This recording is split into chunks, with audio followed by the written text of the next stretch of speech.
Lero gi spika machon mar od bura ma Kisumu Migosi Onyango Oloo olero ne kaluwore gi ni oganda jo Kisumu osebedo koro ka sandore muke ute mabende koro imuko kinde ka kinde. En gima ni kare ahinya mondo koro giyiere jotelo mabende ok bi sandogi. Onyango Oloo nogo notiyo kod thuolono bende koro yango ni odhi laro kom mar gavana e kaunti ma Kisumu kochopo yiero ma 2022.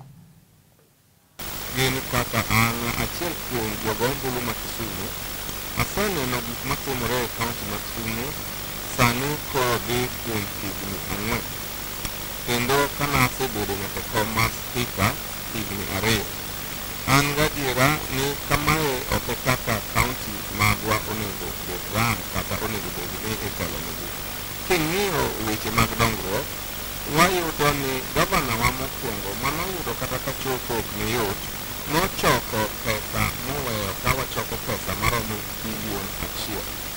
Kawuono mowuoyo kod ni e higni duto mag gavana manitiere kom, pesa mane Ranguma ochoko gavana bilion 1 osiko odok mana piny higa ka higa, ma e kinde ma kawuono wachoko bilion ma ok ng'eny ni bilion wachoko pesa ma ok ng'eny ni bilion 820.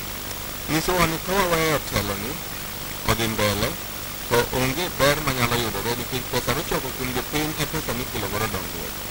Ka wachako wang'iyo yo ma ngimawa kata jogo ma jodak Kisumu osegombo lokore ataro machiegni nadi midhiero gi ywagruok omako ogandawa nikech muko ma ok ng'e ni imuko kitewi kanyo oketho hembni mag jodak ne boma ma Kisumu kogernwa gik miluongo ni cabros, to cabros go ok wanyal chamo to ok wanyal bedo.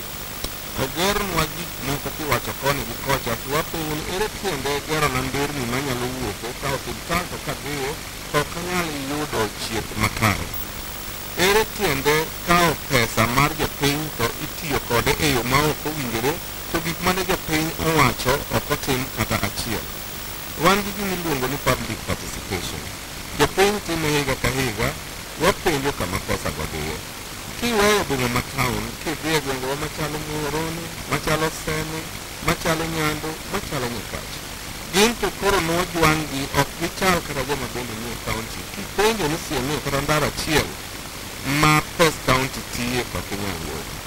Kipenjo ni siemie kata osiptal manigi yedhe ma ka in gi jatuo tinyalo chopo ok inyal yudo. Pesa matiyo e boma ma Kisumu gin pesa mane iluongo ni conditional grants mane okel go wasunge ni nyaka tim go tich makama. Sani endi e jodak ma Kisumu wan matek ahinya, ma ka ok waloko loch mabiro ni endi to wapenjo ni to mwaloke ni waloke gi ng'o. Anyalo wacho ni mbele ok nen kani kare kendo mbele neno katek ahinya. Awuok ka ang'eyo ni anyalo loko ngima jo Kisumu, awuok ka ang'eyo ni ka wariwore together wanyalo loso Kisumu maber ma wadwaro, ma gik ma jopiny owinjo gi duondgi, ma jopiny owinjo kendo duondgi bende iwinjo. Gik ma jopiny dwaro, duondgi bende wachike itwa.